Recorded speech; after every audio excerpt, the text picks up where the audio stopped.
তা হাই বন্ধুরা, স্নানটা সেরে এলাম। এখন 9:30 বেজে গেছে। সকালবেলা আমি আজকে আর রান্না করছি না। আর এখানে দেখো, এটা কুমড়ো, এখানে আছে ভেন্ডি। তো এটা রান্না করবো এখনই না, পরে করবো, দুপুরবেলা রান্না করব। আজকে সকালবেলা পান্তা ভাত খাবো। আর এখানে আছে, এখানে মাছ ভিজিয়ে রেখেছি, আসলে ফ্রিজে রাখা ছিল। তো মাছটা এখন ভিজানো থাকবে, একটু নরম হয়ে গেলে তারপরে দুপুরবেলা রান্না করবো।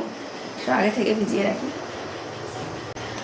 তো এখন স্নান করা হয়ে গেছে, এবার একটু কটা পান্তা ভাত খাবো।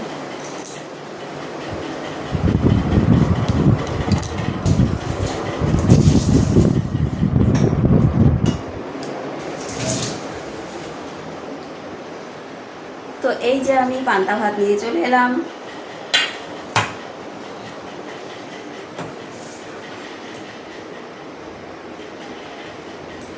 আমি খাবো, আমার ভীষণ পছন্দের।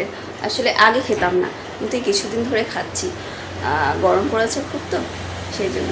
আর গরমে একটু টক টক লাগছে খেতে, বেশ ভালো লাগছে। তো কাঁচা লঙ্কা দিয়ে খাবো, পেঁয়াজটা খাবো না। পান্তা ভাত দিয়ে পেঁয়াজ বেশ ভালো লাগে, কিন্তু আমরা আবার হোমিওপ্যাথিক ওষুধ খাই, সেই জন্য খেতে পারবো না। তো চলে এসো বন্ধুরা পান্তা ভাত খেতে। বাই, আমরা খেয়ে নিই।